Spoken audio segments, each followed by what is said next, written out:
최근 쿠팡에서 1년 넘게 일하고도 퇴직금을 못 받았다는 진정이 전국 노동청에서 크게 늘었습니다.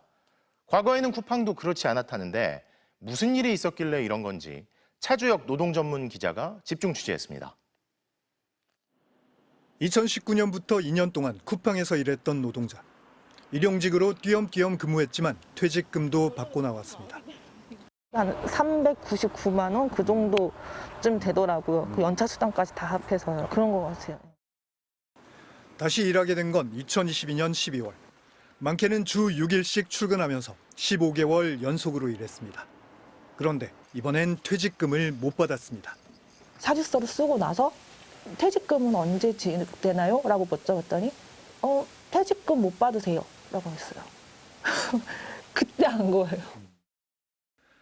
2021년 제정된 쿠팡 풀필먼트 일용직 취업규칙.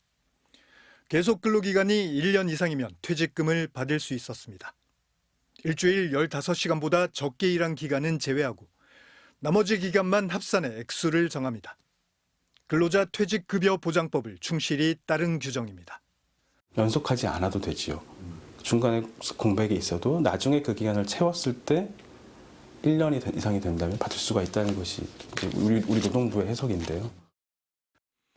그런데 2023년 5월 쿠팡은 취업 규칙을 바꿨습니다. 우선 일용직은 퇴직금 지급 대상이 원칙적으로 될 수 없다고 못 박았습니다. 다만 호혜적으로 회사가 정한 기준을 충족한 경우에만 지급하는데 기준이 좀 이상합니다.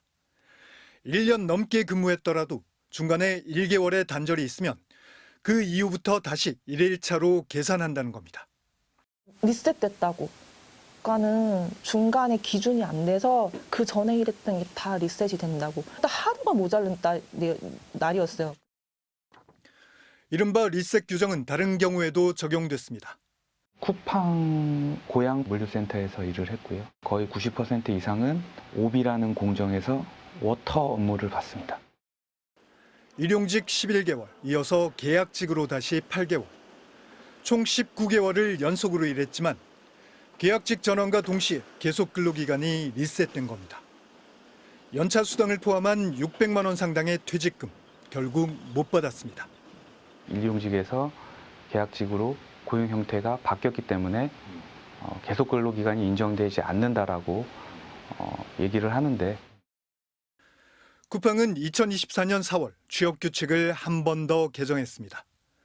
일용직은 퇴직금은 물론 주휴일, 연차 유급 휴가도 없앴습니다. 리셋 규정은 아예 총칙에 명시했습니다. MBC 질의의 쿠팡 측은 일용직은 퇴직급여 지급 대상이 아니지만 주 15시간 근무한 기간이 1년 이상 연속되는 경우 퇴직급여를 지급한다고 답했습니다. 11개월 연속으로 일하다가 한 달 동안 출근 확정을 못 받으면 다시 0에서 시작되는 겁니다. 쿠팡은 계속 일을 하다가 소정 근로시간이 일주 15시간 미만인 기간이 되면은 0으로 봅니다. 0. 근무 기간을. 이것은 위법이죠. 그래서 강행법규 위반이기 때문에 일주 15시간 이상인 기간이 1년을 도과한 사람들에게는 퇴직금 다 줘야 됩니다. 쿠팡에서 퇴직금을 못 받았다는 진정은 전국 노동청에 매년 20건 안팎씩 접수됐습니다. 그런데 쿠팡 풀필먼트의 일용직 취업 규칙이 개정된 2023년엔 90건, 올해는 8월까지만 75건으로 폭증했습니다. MBC 뉴스 차주혁입니다.